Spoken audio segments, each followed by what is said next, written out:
I'm going to be honest with you. I don't know if Kenny's still here, but I'm going to be honest with you. Kenny knows this anyway, or at least some of it. But when I first started watching Kenny, which is about just under 2 years ago, I used to get triggered all the time. Because I am open to the possibility of the paranormal, as you guys know. I've had experiences I can't explain. I can't explain them. Not saying they're paranormal, I can't explain them. But, and I used to get triggered watching the lives. But, you know, I don't know whether it's just being in the debunking community so long, whether it's because of all the research I'm doing, because I'm doing a lot of background on people like Houdini, etc. And it's not that I'm becoming skeptical. I'm still open, but I hate to say it, but more and more, I think I'm leaning towards. I can, let's put it this way: I can take the skepticism far more than I used to be able to. And I am planning on a video. I've just got to figure out how to do it so it's palatable. But as an ex-academic, I am planning on a video that's actually going to continue with talking about money doesn't go into the paranormal in universities. You know, I can't know if it's US or UK, but one of them has no parapsychology courses whatsoever because universities won't fund something they don't take seriously. So having places like the Centre for Inquiry, and I was actually very happy when Jason Hall suggested, you know, if they got land, they'd be building facilities to help. That's where the money's going to have to come to look into the unexplained properly. It's going to have to be from private sources.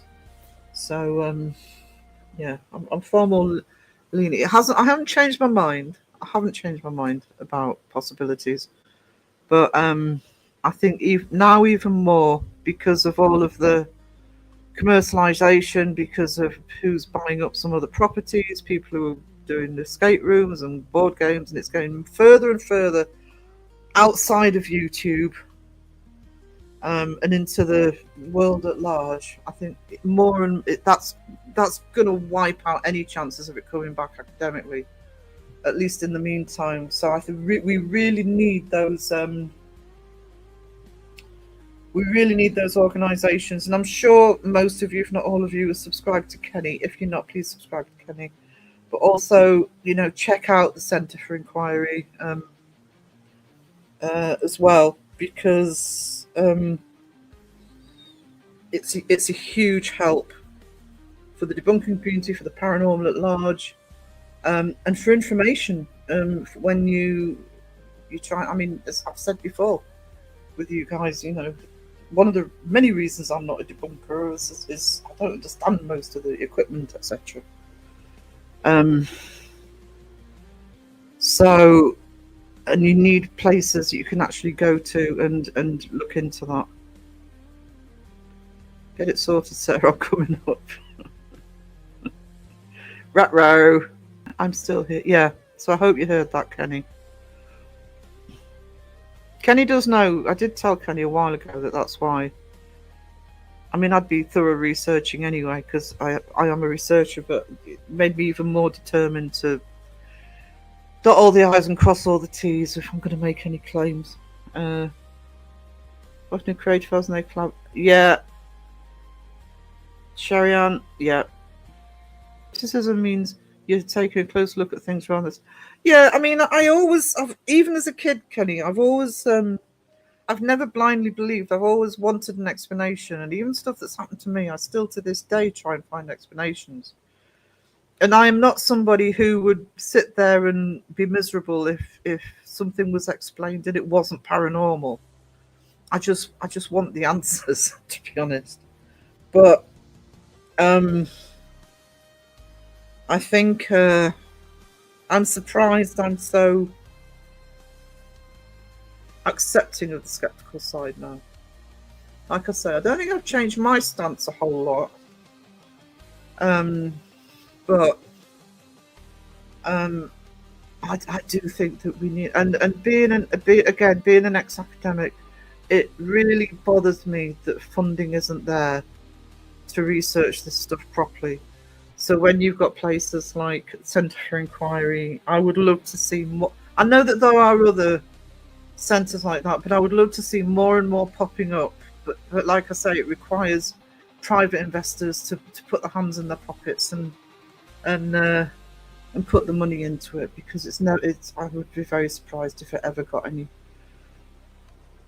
official funding. Um,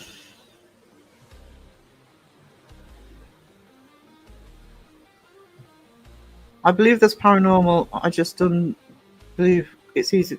I I'm kind of the same way of that. And it's, to me, that's logical, because um, when you think of this planet now, people have all got cameras on their phones. There are security cameras everywhere. I mean, the amount of security cameras, for example, in the city is in the thousands. Um, and the surveillance footage, etc. With just there's just too many cameras out there to not pick something up if it was there. I mean, even with my open mindedness with what could be out there, I was always skeptical of actually seeing anything. I mean, and I have seen a couple of things, but I again quite happily have them explained. But yeah, I'm kind of that mind. I mean, I'm sorry, ghost investigators. You know, the real ones. You got to admire the tenacity there. But um, and I also think we're in the infancy of finding out and explaining a lot of the stuff. Uh, I'm 90% now, but it's a 10%. I mean, I just like to know, and because I like my history and my ancient history, I look backwards as well. And I mean, one of my specialisms is popular culture and the word of mouth stories and the legends and the folk tales. I'm not saying I believe them, but the fact that they're there, and how people got to those conclusions. There should be room for academic research of the paranormal. They just won't do it, Alexis. And the thing is with universities, you know, building universities, not online, is your undergraduate students pay to keep the lights on. But what really gets the university their money and their status is the research. And nobody will pay for research if a subject isn't taken seriously. It just doesn't happen. And I think we're now at a stage, it's been going downhill for a long time with the parapsychology courses disappearing. I don't think, certainly in my lifetime, universities are going to pick it up again. So, and I don't think universities have to have it.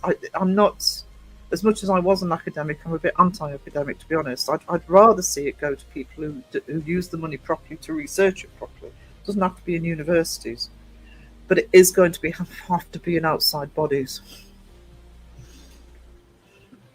If you know, there's Kenny's channel. Unless he's got something on, Kenny's live on Friday nights. If you're UK, it's 1 a.m. So either sort of stay up or team rewatch, which would be, at the moment, it would be 8 p.m. Sorry, US. I'm getting confused with Australia. I'm guessing it would be 10 or 11 o'clock in the morning, because I can't remember whose hours have changed.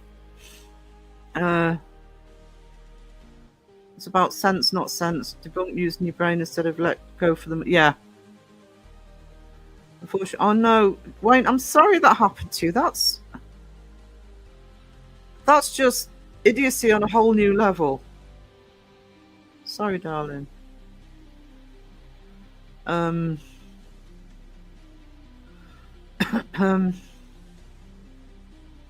Yeah, you can. Hang on. Sorry, Kenny, if you're still here, I'm sorry, because I know I'm segging the chat today. Actually, I don't think I've got you on Instagram. Just give me a sec.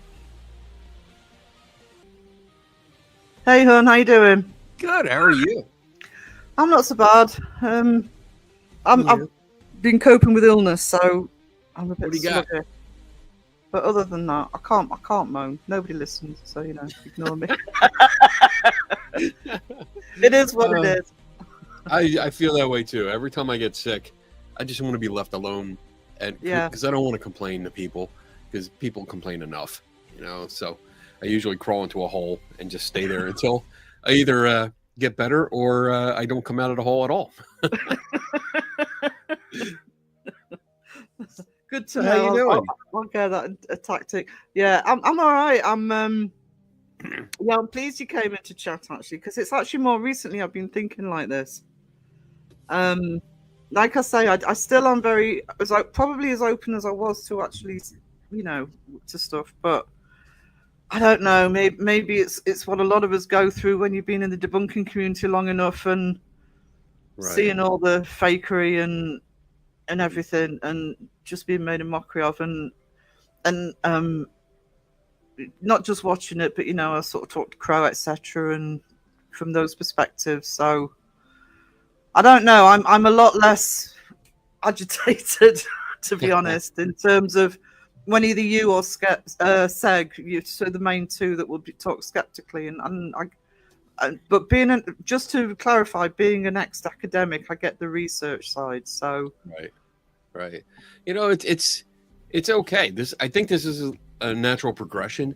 Once, and you mentioned it, you really nailed it on the head. When you're in this community and you listen to the debunkers and the skeptics in the community, and you start applying what you hear from them to everyone else, you start seeing it. It's the realization of, hey, like everything is not exactly how I thought it was. And that's my transition, because I went from a ghost hunter and a full believer to what I am now. And it was through listening to other people, like the guy that's my editor right now, Ben Rafford. I listened to some of his stuff. I read his articles and saw how he investigated and went to all the little details and picked out little things that just didn't match up or were inconsistent with the stories over the years. And the more I looked at that, the more I began to understand and relate to, hey, I got to go deeper into this. I can't just hear a story and say, oh, that's cool, and think in my head that has to be true because they're telling me. I have to be able to question. I have to be able to say, hey, maybe you made a mistake. And I think that's a good philosophy too, going on that. Not that everyone is just faking outright, but there are. yeah. there definitely are. But I think the majority of people make mistakes, and they make mistakes based on their upbringing, their biases, their beliefs, and what they've been told by people that they see as an authority figure, like their parents or family or friends that might be professionals in fields that may or may not be related to what you're talking about. There's so much to think about. And I think the more you learn, the more you understand, hey, maybe that's not a ghost. Maybe that's not this. And I think that's a good thing. I think it's showing that the critical thinking skills are developing. People are starting to see, hey, I don't have to keep the wool over my eyes. I can question. It's not wrong to question because I want an answer. And I think that's the big thing. You want answers. We all want answers. So the only way you get answers is if you question. The thing with being in the community, I mean, I hit YouTube hard in 2020 when we're in lockdown, right? And I went the route people normally do. I mean, I have to say, sort of hitting the top 5 channels and the usual suspects. And I'm not going to say I particularly believed any of them. I am a film analyst, so a lot of them I didn't believe because I thought there's no way that you're shooting it like that without a reason. That's the way I look at things. Right. I mean, I instantly didn't trust Mindseed or Carmel Maine because of the high contrast black and white, and I literally sat there thinking you can hide all sorts of shit in there. Do you know what I mean? Right. But until I actually hit the debunking community, I found Mr. Gray back in 2020, But until I hit the debunking community about 3 years ago, see what not just the debunkers, but the likes of yourself give me are tools that I didn't know existed. Right. You know, I didn't know to look for some, looking for, I learned a little bit from Mr. Gray, but it's like, I tell you where Crow's really good is for audio. He will literally pick up audio in different places, or, some of the research techniques and testing that you guys do at the Centre for Inquiry. And it wasn't even, I've always wanted explanations, but I didn't know those tools were there. Does that make sense? Right. Yeah. And those techniques were there. Absolutely. Because, I mean, we come from it, in my personal experience, I came from it from mostly a religious background. So I was raised Catholic. So I had this belief that there was an afterlife. And my mom especially, my father wasn't so religious. My mom, yes, she's very religious. And it would go back and forth between, yes, their spirits can talk to you and this and that, to no, that's not allowed because the Bible said no. So there was a gray area, pretty big gray area, which opened it up for me to look at it and say, all right, maybe there is something. And I watched In Search Of, Unsolved Mysteries, all those specials in the 70s and 80s that talked about haunted places and ghosts and stuff like that. And I sucked it up. I loved it. I loved it all. And I believed it because I wanted to. And it wasn't until I started questioning, or especially when it came to orbs. Orbs were my gateway into skepticism, because the paranormal was supposed to be something that was rare. To witness it was I was told it was really rare. Yet everyone that I knew in the community was getting pictures all the time. Yeah. So what's going on here? And that led me into photography to understand how the camera works, how film and the sensor interacts with light, and to understand what kind of camera artifacts, and just get into the detail and the nitty gritty of that. And the more I learned, the more I dare to say enlightened I became, because now I was recognizing these photographs and seeing that there is no mystical or paranormal or supernatural overtone to it anymore. I understand what happened with this photograph, and I can not only explain it, but I can also repeat it. I can replicate it. So that put extra doubt on things, and it just made me look at everything and realize, like, all right, what else am I missing? And then you start discovering all these other research tools and methods to understanding and getting information that I hadn't known about. I never knew existed. I mean, they were there. Any journalist could tell you how to do it, but I didn't know. Yeah. And that it's pretty. I find it really cool. I mean, most people when I do like interviews and stuff, and they're like, "Did you feel like depressed or down? Sad because you went from a belief thing to nothing is real?" And I have to answer saying, I don't know that nothing is real. I don't know if ghosts exist or not. I mean, I always make the statement like, ghosts aren't real. And it's more of a joke, but I really don't know. All I know is that the individual cases that I've investigated myself, I found logical explanations for. I can't apply that to every single case that's out there. So maybe ghosts are real. Maybe they're out there. I don't know. But I haven't found any yet, and I haven't seen any good, valid evidence for them yet. But I keep looking. Well, I think one of my biggest problems, and it's got more and more in the last six or 8 months, are the words that we use. Right. Ghosts, It's like, I mean, I've had experiences I can't explain, but I've never thought it's a ghost or put a label on it like that. Right. I want to know what has happened, but I think we lean too much towards putting an explanation on it before we've even researched it properly. Right. You got it.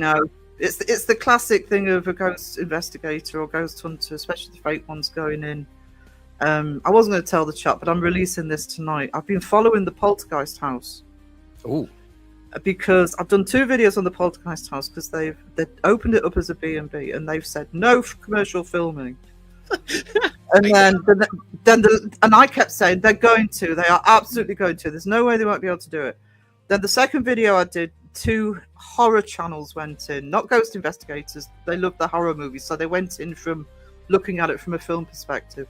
And then last week, I thought I'm just going to have a little look to see if any ghost hunters have hit it yet. And yes, they have. Yep. And I've looked at it, and frankly, it's disgusting because what they do. But it's funny because. But if they can go into the Poltergeist house thinking it's haunted, it's a film set. Yes. It's a film set. And you're right. I thought the same thing because I think when they announced the sale, one of my lives, Friday Night Lives, we talked about it and we went over the rules. We went through the website and went through the rules, and it was like, yeah, there's no commercial filming. Ghost hunters weren't going to be allowed to film. You're not allowed to film your investigation or whatever. And yeah, within a week, I was seeing video after video. Yeah. Video of like, what the hell? Like, did they realize they screwed up and they weren't going to make money unless people could film? You know, like it has to be. It has to be because I checked the website last night, Kenny, because I'm about to put the video out. I thought I just want to see if they've actually changed their mind, and they haven't. The website still looks the same. It still says no commercial filming. You even if you're not filming, you're not supposed to raise any spirits because otherwise they'll charge you for a cleansing. It's still all there. Right. And I've actually said in the video, well, either, but this is quite a big channel, so it's not going to go under the radar. Right. Or they've paid them money, or I don't know. But it was like, come on, it's a film set, it's not even a ancient building that's had all these stories with it. Right. I mean, it's cool. I wouldn't mind staying there for a night. It would be interesting to be inside and, recreate some of the scenes. Because, I mean, it's as far as I know, only the kitchen is pretty much the same. They were used. Yeah, a lot of it's different. Yeah. A lot of, the rest of it's different. And was on a Hollywood set rather than in there. But it would be cool to recreate some of the scenes just because I'm a movie nerd. And that's about it. But yeah, it's a classic story of we don't have to tell the truth. We can make shit up and just put it out there, and it'll take care of itself. It'll go viral itself, and people will just want to stay here, and they'll create the narrative. They will build and evolve the narrative so that we don't have to do anything, except sit back and collect the paycheck. And that sucks because it makes it a mockery. I mean, so many people in this community are sincere and serious about it. They're trying their best, and sometimes there's a lot of work that needs to be done, but they're trying. And when you come across a site like this, like the Poltergeist house, that just makes a mockery of everything everyone is trying to do, it just sucks. And it turns me off to it. Like, I don't want to stay there. I have no desire to stay there. Just like I have no desire to stay at the Warrens' house, because it's just, there's no stories. They're trying to make it something it's not. And they're charging an extraordinarily high price for what? A B&B? Like, that's not, and it's not even, you only get the B, you don't get the breakfast. It's an Airbnb. I mean, I think most of these people forget, like, B&B stands for bed and breakfast. Yeah. Like, if I'm not getting breakfast, I should get charged half the price. Yeah.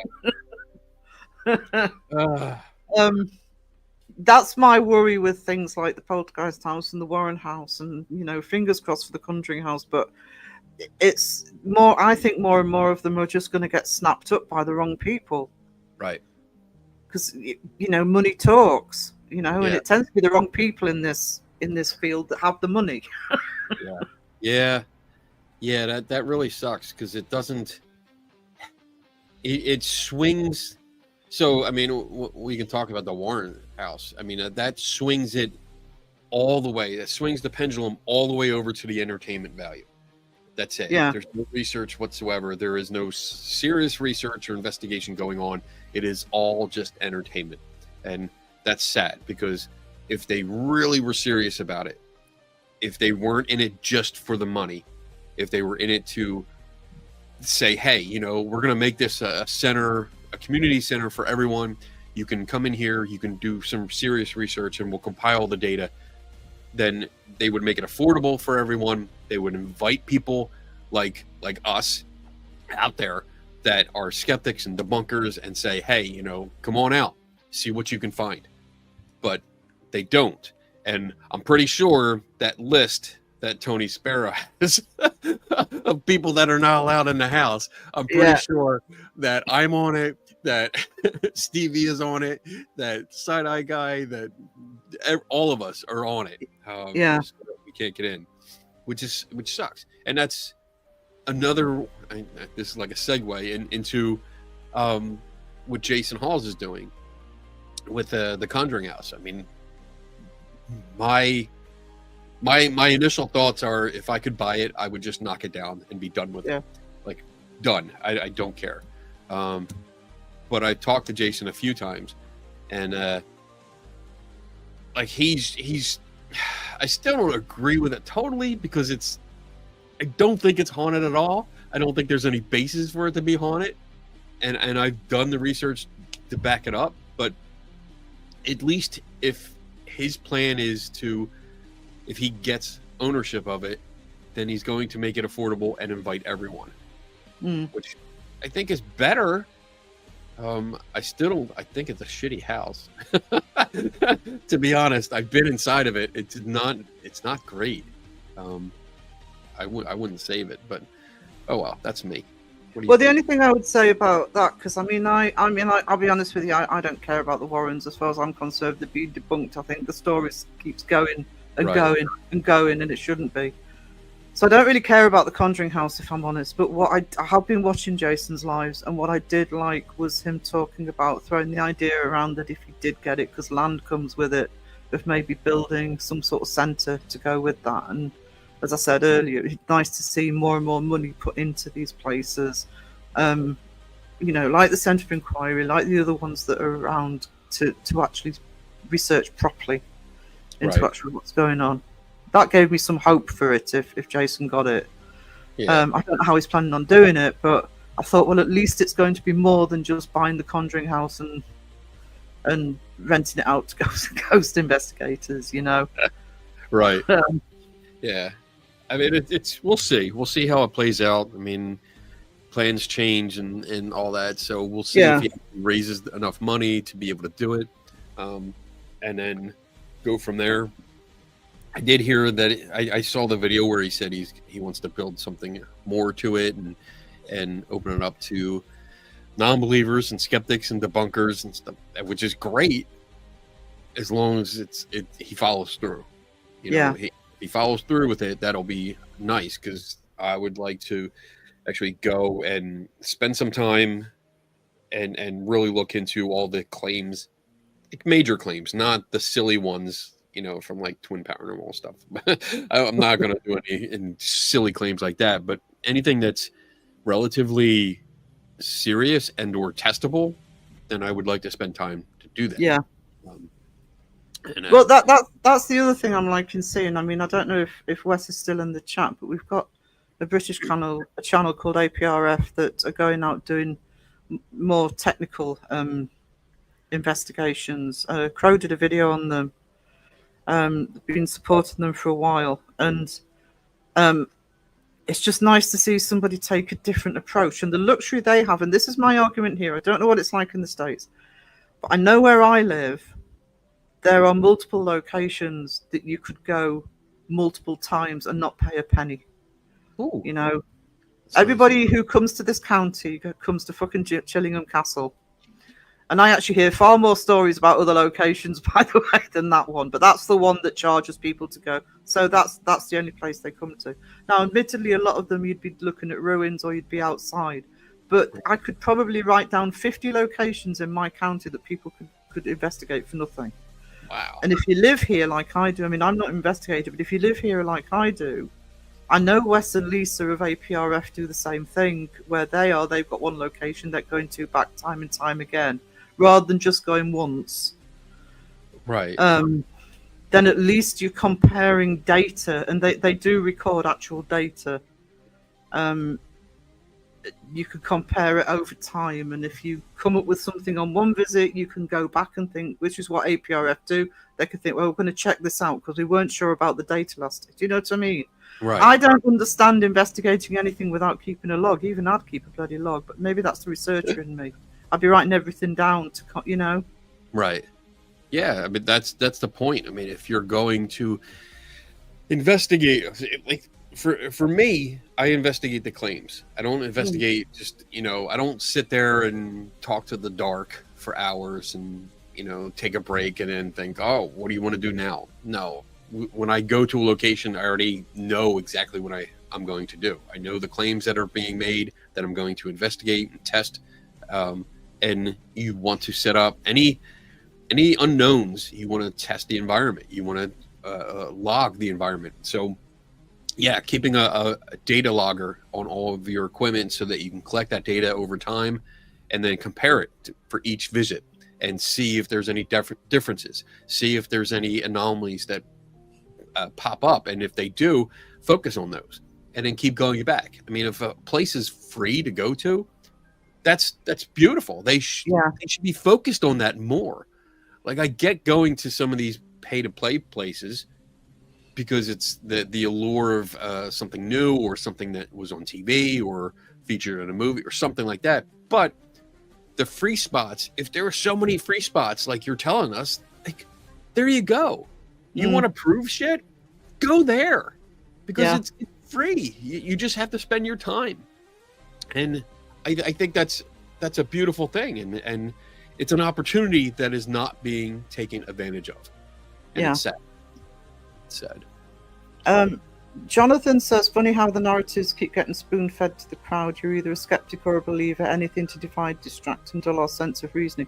That was always my problem, Jonathan, and I'm seeing things becoming a bit clearer for people now, is because I haven't changed my mind. Just reinforce, I haven't changed my mind. I still believe in the possibilities.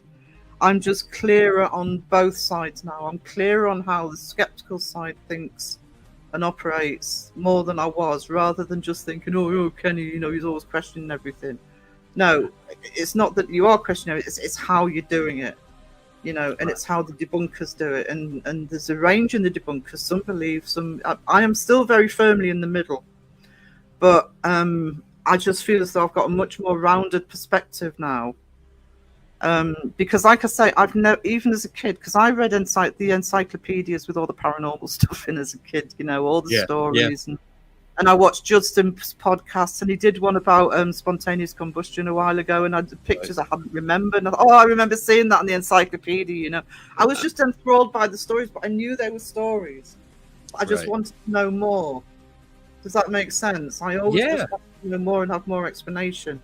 And I've had plenty of experiences myself that could be one way or the other. And if I gave you an experience or somebody an experience and they said, Sarah, it was this, I wouldn't be crying thinking, oh, no, it wasn't paranormal. I just want to know what happened. That's always been my stance. Right. But so I'm no different to what I was at the beginning, guys, in the chats. You know, I'm still very, very open to it. But also the researcher side of me, I just want to see things done thoroughly and conclusions not jumped to before anybody even enters a building.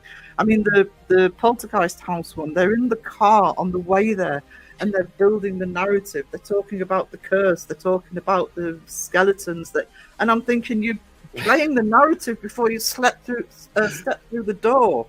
Right.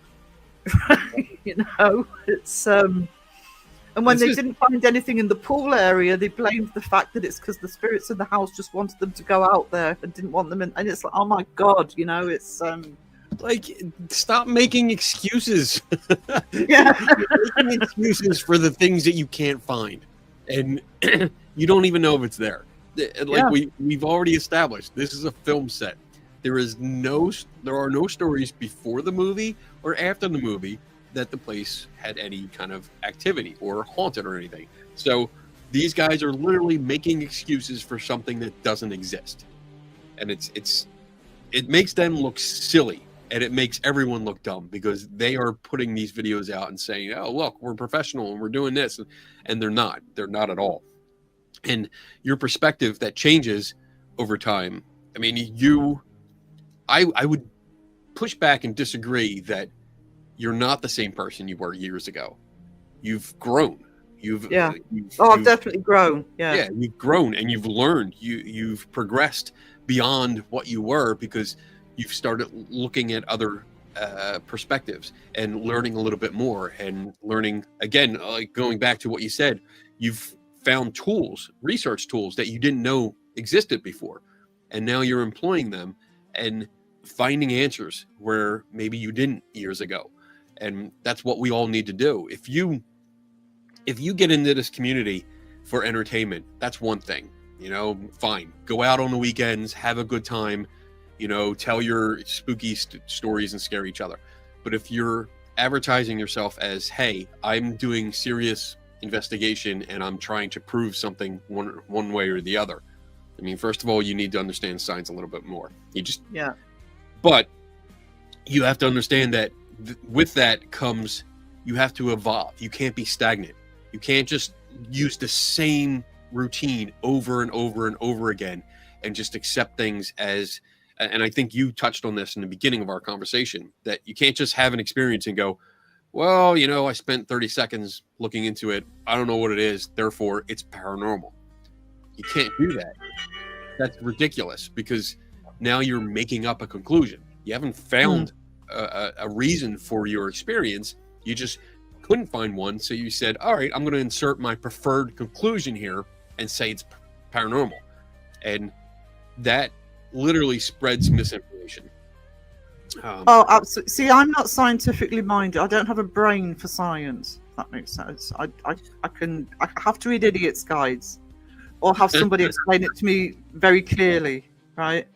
Not ashamed to admit that. I am a historian. My background is popular culture and cultural studies, so I know how to look at documents and look at the past in terms of how people viewed things and how stuff, which I'm using those techniques more now, because I'm researching Houdini at the moment. So I'm sort of thinking I really need to be exercising this part of my brain more, looking back and analysing. But I don't know if you remember, I don't know, because it was a BBC show, so I don't know if the States got it, but I remember in the 90s, Sam Neill did a 6-part series called Space. And it was a bit like the Carl Sagan show. It was like a mini version of that, and it was Sam Neill presented 6 episodes on different things, on the moon, on what would happen when the world ended, and this, that, and the other. It's factual, not aliens or anything. I remember one episode being on Mars, and there's a reason I'm bringing this up. There's one episode on Mars where they were saying that if the Earth was under, was going to get destroyed, the idea was, could we move to Mars, and how long it would take. And I remember looking at this thing and thinking, there are scientists working on this now, and it could be thousands and thousands of years before any results get seen on that. And I remember thinking at the time, that is dedication, looking at a subject that you will never see any major contribution towards, because you won't live long enough. And then in a strange sort of way, I kind of feel that's where they are. I mean, I'm a bit older. I'm 58, so I'm not. I don't think anything will probably be found in my lifetime. But that's what we're all doing. That's what you're doing. That's what everybody who's doing to do with the paranormal. Chances are we're not going to get any conclusions for years and years and years, if ever. But it's having that dedication to not start it, like I say, because I've been looking at the Victorian, sort of stand on the shoulders of those who started it 200 years ago plus, and keep it going. And it needs to be kept going, and that's why I get so passionate about these places falling into the wrong hands and the research money being kept going, so we can continue to look at it. That's what I want to see. You nailed it. I mean, that's it. We're not. I'm not here to start and finish everything. Yeah. I'm building on what came before me. Joe Nickel, who is my predecessor. I'm building on his work. Ben Yeah. Radford, who's my editor, I'm building on his work. Everyone that came before me, I'm using their work as a foundation and progressing it and adding to it and adding whatever I can for future generations. Because yeah, I'm not going to be around forever. And when I'm gone, I want people to be able to look back at the work that I did and say, hey, we can use this and build upon this. And that's everything that we're doing, is just continuing our knowledge. It's contributing to the knowledge base and progressing us as a race. And it's not just us individual. And I think that's the problem with this community and with most communities, different communities, nothing to do with the paranormal, but in this community, there are people that are in it for themselves. They are in it to make a name for themselves. They are in it to make money off of something, and they're not thinking ahead. They're not appreciating the past. They're not looking ahead to help the future. And I think that's a divide where people like us, we're in it for both. We're in it for, hey, let's help out and supply this information. If we do the work right now, people decades or a century from now will be able to progress even further because we did the work right now. Yeah, exactly. And I love that. I love that idea of being part of this ongoing legacy of investigation and the search for knowledge. So really, really cool. I mean, when I was doing the research on the Victorian era, and what, the fakers back then were, the fakers back then, you've got people who were trying to debunk them back then. And so you're looking at some of the key people who were fighting against all this fakery and trying to research the paranormal properly the way they saw it at the time. We're standing on their shoulders. We didn't start it. And I think a lot of people need to realize we didn't start it. It didn't start back in whatever year it was that some of these TV shows started. It's been going on for centuries. Right. And like you say, you'd be hoping that in 200 years' time, somebody's going to be looking at what Kenny Biddle wrote back in, what anybody who's sort of, the Centre for Inquiry, all this stuff needs to be preserved and kept going, right. And not stopped. So, because there was an argument not so long ago, do we really need debunkers now? And I just said, we need them more than ever. We need the research more than ever. The more this gets out there, the more the Conjuring House and Poltergeist House get bloody bought up and commercialized. We need that strong cut. It doesn't have to. We're never going to be a large group against all the people have always, even in the Victorian period. I know you know this, but even people in the Victorian period used to go to the seances half the time knowing they were fake, but they just wanted to be entertained. Right. That's. Are there groups actually saying, like, do we even need debunkers anymore? About a month ago, there was some sort of saying, "Oh, do we really need the debunkers anymore?" So one person actually said, "Oh well, everybody knows they're fake. What's the point?" And I went nuts. It's like, what's the point? Everybody doesn't know they're fake. I mean, the point is to understand. It really comes back to the idea of show your work. You don't want to. Because, I mean, I can make a sweeping statement and just say everybody knows every YouTube paranormal show is fake. Is that true? I don't know. And why is it fake? If you're content with just that blanket statement, that sweeping statement, then you don't really care. You don't have a thirst for knowledge. You don't care to understand. You are more of a cynical attitude because you're just accepting one viewpoint and just saying, you know what, I don't have to back that up, I don't have to support that, I'm just gonna say, yeah, ghosts aren't real, and that's it. I don't have to defend my point. That's a cynical attitude. And I mean, if that's you, that's you. You do you. But for the rest of us, I want to know if somebody says a video is fake, I want to know why they think it's fake and all the information behind it. I want to know how they think it was done, because that'll help me understand it better. So when I look at videos and somebody asks me, hey, what do you think of this? I don't want to just say, and I never will just say, that's fake. I try not to say it's fake anyway, because let's explore that for a second. fake is saying not only was something staged, but there's an intention to deceive. So there's a big difference between faking something and misinterpreting something. Yeah. So if you film something, if you film a weird shadow or a light or something like that, and you post it, and based on your beliefs, you're saying, I think this is paranormal. You didn't fake that. There's no intention to purposely deceive people. You simply made a mistake and you misinterpreted what you saw. So I don't like when people jump to fake all the time. I think that's jumping the gun, and now the burden of proof goes on to them, because now they have to prove it's fake because they're making that accusation that something's fake. I totally forgot what my original point was. I totally went off topic, and I was like, I don't know what I'm talking about now. Shit. Justin has a question. Who let Kenny in? The same people that made your sweater. I'm sorry. No, it's funny with that one because it's weird because when you're looking at the comments of some of the, let's just say fake channels now, the ones that we're sort of 99.9% sure of, winging it. But you're seeing people in the chat that genuinely believe it. And it's that mesh, isn't it, between what's in people's heads if they are genuinely believing some of this stuff.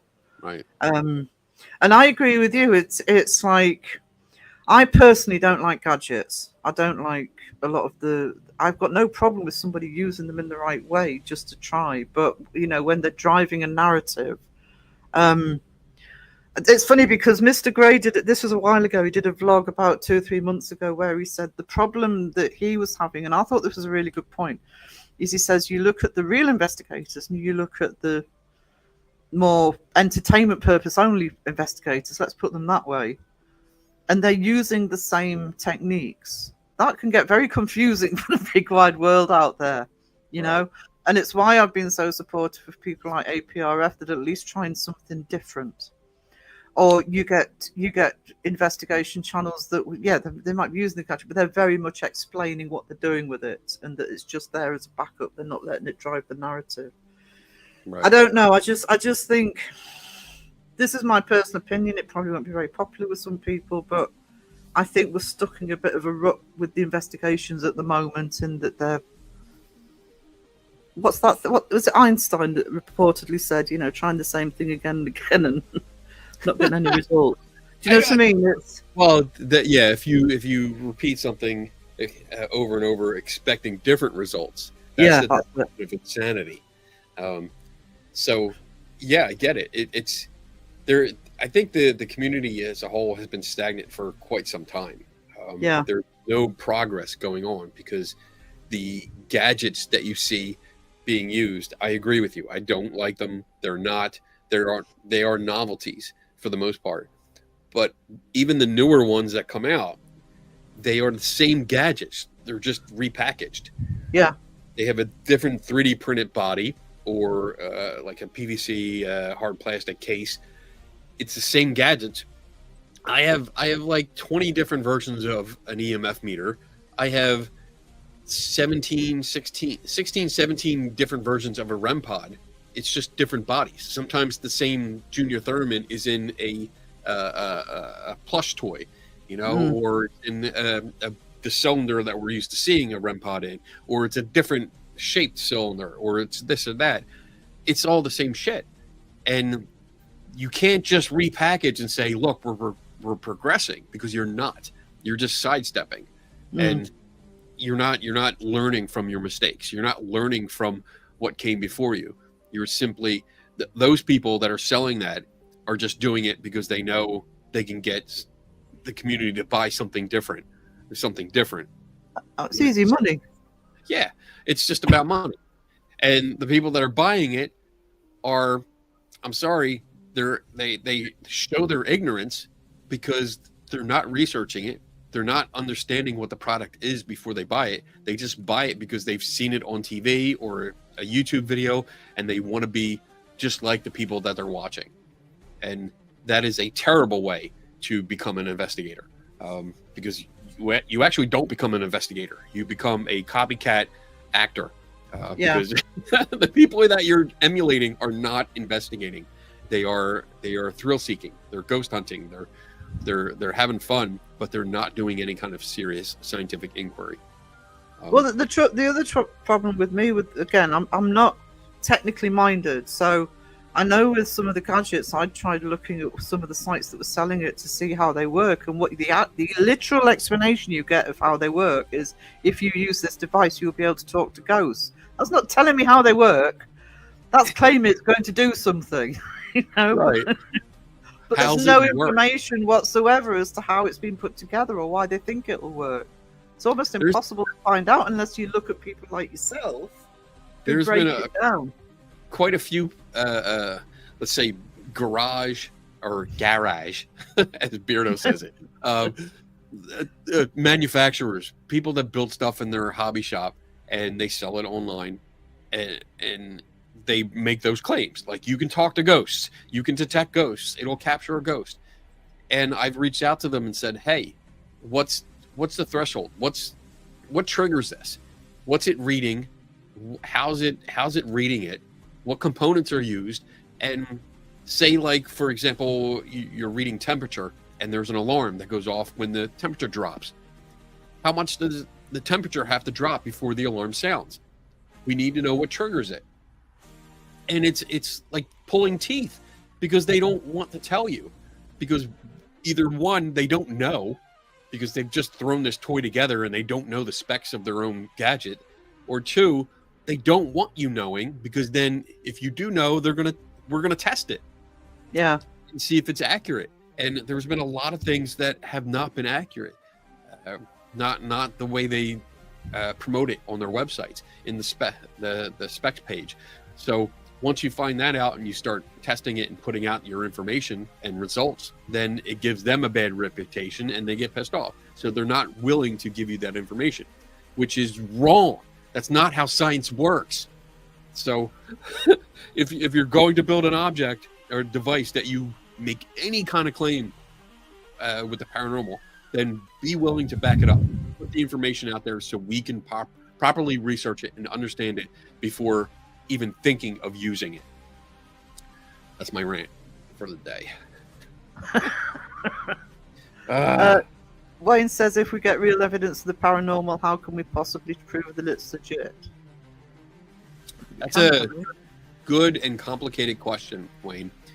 It really depends on what type of evidence you're talking about, because evidence is a blanket term, and we can look like photographic or video, or some kind of physical evidence, which is like a hair sample or blood sample or chemical sample or something like that. We can have a personal experience, which is not something that's provable, but we have to look at the individual evidence. And while you actually look at the data first, you look at what's being presented as data, and that could be your video, your audio clip, your photograph. It could be the hair sample or fluid sample or whatever that you find. And you have to have it tested. You either test the hair sample, you send it to a lab, see if it's any known species that produced it. If it's a video or photograph, you analyze that and see if there's any anomalies that show up. You send it to experts that can look at this and tell you, all right, I think it could be this. You also recreate. You go there and replicate it to see if it happens over and over again. I know there's an issue with that, because if your ghost is your target, that's a unpredictable variable. You have no control over that. You don't know if, and that's a big if ghosts exist and it does something to interact with the environment, there's no assurance that it's going to do the same thing again. Or if it does do the same thing again, that it does it in exactly the same way again. Or if it exists at all. So that's really the problem when people claim that something is paranormal or a ghost. Your ghost is the unpredictable variable. It's called the extraneous variable, and it's not something you can control. and therefore you can't test it itself. That's why you have to rely on the environment and see if there's any anomalies in the environment. You have to weed out all the little things that might cause anomalies in your data before you come to the conclusion, we don't know what this is. And honestly, until a ghost is discovered, and if it's real and decides to say, hey, I'm going to sit down and have an interview, I hope it's with me, then we're not going to know the qualities of a ghost, and therefore it's never going to be proven to be a ghost. The best you can do is say, right now, we cannot explain this with the current information.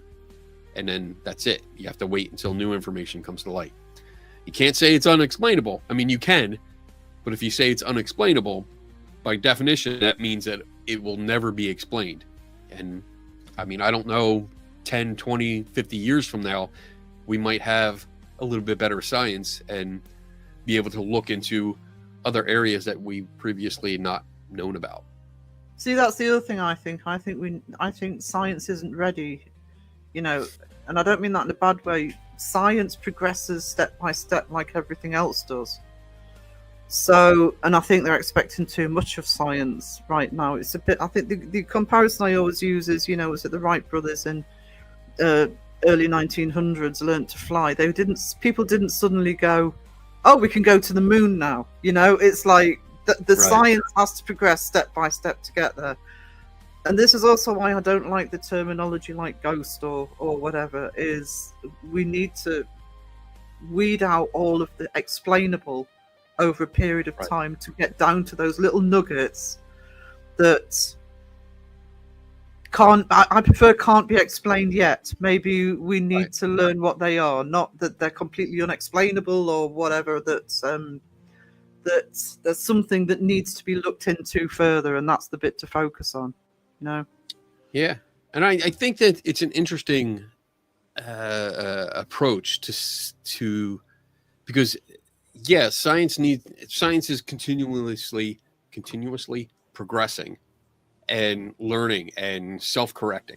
So just make a quick point that when science is wrong, it's science that figures out that it was wrong and progress.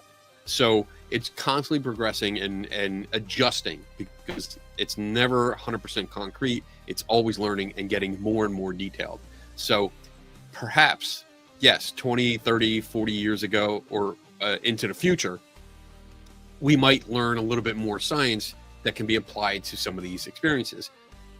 But on the other side of that coin is when lay people use the excuse of, well, science hasn't advanced yet. And I'm not directing this towards you, but science hasn't advanced enough to understand what we're experiencing. And maybe that's true, but we also have to look at the individual experience. Like, what are we talking about? Because a lot of the experiences that people use that excuse for can be explained right now. And the problem is they don't look for that explanation. So it's basically, and it usually comes to people that aren't looking. They're not interested in explaining it. They are interested in just promoting it as paranormal. So instead of digging or recreating and trying to set up an experiment where we might be able to figure out what caused the experience that they had, they just default to it's paranormal. And science just doesn't know yet. Science just doesn't know yet. And again, like, that might be true, but then again, we need to look deeper at the experience and make sure that we don't have an answer for it yet. Yeah. Does that make sense? Yeah, well, that kind of brings us back full circle to me saying that I've been in the debunking community. I've discovered more tools and techniques that I didn't know existed before. Which is why I think the community, and I don't just mean the debunkers, I mean people like yourself, are so important, because people like me I've had one or two experiences that, I listen to what other people are saying has happened, and I will look. I know I've got a better idea of where to look now to try and understand what's going on. Right. That's a good thing. That's really good. I mean, that's why I keep doing what I do, and I think a lot of the people in our community least on our side of the fence of the community, keep doing what we're doing, because we want to be able to put those new tools out. You know, when I recreate videos of alleged poltergeist or weird things that go on, I'm recreating them and showing you that, one, it can be done, and two, I show you how it's done, so that you understand now, that we all understand better what's going on and what goes into it, how much work might go into something. I mean, I might film a clip for 5-10 minutes, come in here and sit down for 10 minutes, and I have a ghost video, you know, because I edit it and I use special effects and stuff. Or I might set up for a half hour and film for 5 minutes to get a practical effect. And it's a whole different method. It's an entirely different method. And put that out there and say, look, you know, I recreated this video and I used either a digital effect or a practical effect, or both, which is really cool to know, because now you can start looking for certain things, and you have those new tools in order to view and analyze other videos. So really, because from the digital side, because I mean, I've been film editing, I've also been using Photoshop for a stupid amount of years, and a photographer, including darkroom. So that side of things I'm actually pretty good on, you know, and I kind of get those sides. But from the practical effects sides, you know, the sort of thing where you'll actually construct like the drawers opening and closing and stuff like that, it wouldn't occur to me how somebody, it's not that I would believe it, I just think, well, I just don't know how they've done it. right. Do you know what I mean? Yeah. But I'm sure there's people who are looking at it thinking, I don't know how they've done it, so it must be real. That's the problem. It's knowing, but seeing those techniques done by people like yourself, or if, you know, Debunkery does, I mean, it's like, I've seen Crow do it, where he's reenacted what somebody's done. That, for me, I don't know if it's just the way I learn, but that for me is good when I can physically see somebody doing it. Right. And I'm like, oh, okay, that now I get how they did it. It's a lot of fun to try to figure that out. I mean, sometimes I've done it in like 10-15 minutes. I was able to figure out how it's done. Sometimes it's taken me several days of trying new things, or trying this or trying that, and trying different materials until I figure out, like, oh, this works. And then I go back to the original video and go, oh yeah, they have this same material. Now I see what they're using. Now I see how it could be wired, or how a fishing line could be strung around certain areas. All right, I get it now. And the clarity that comes with that is just, it's exciting to me. I love it. It's the Scooby-Doo moment. Like, holy shit, I figured it out. Okay. And then we can share that information with everyone else, and we all progress. We all learn and become better investigators at this. So really cool. Justin, I know I'm shit at chat now, but I can see you. Carla wants to know if you've ever had a personal experience, Kenny. Let's see. So I guess that depends on what you mean. Like, personal experiences, yeah, I've had plenty of personal experiences. But usually I stop right there. As soon as something happens, I stop and look into it to see if I can find a cause. So I've seen shadows. I've heard noises in different parts of the house or the building. I've seen weird lights. I felt vibrations in the floor or on a wall, but I stop what I'm doing because I'm there to investigate. So that's what I do. And pretty much every time I find a cause of what's going on. Once in a while, it's true, I don't find a cause.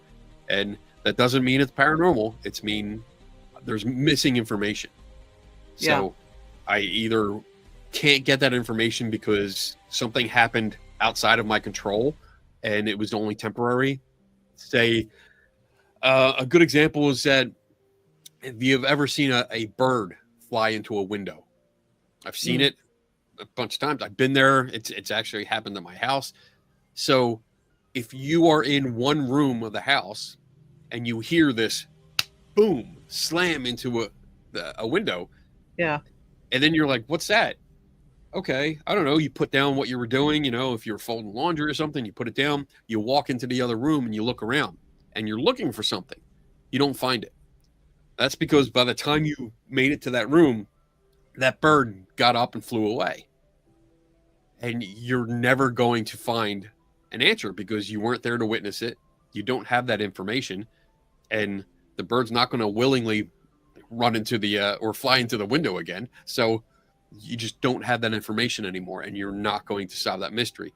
The best you can do is say, all right, I can speculate that it kind of sounded like that. Maybe it's that. I don't know. And then that's your conclusion. I don't know.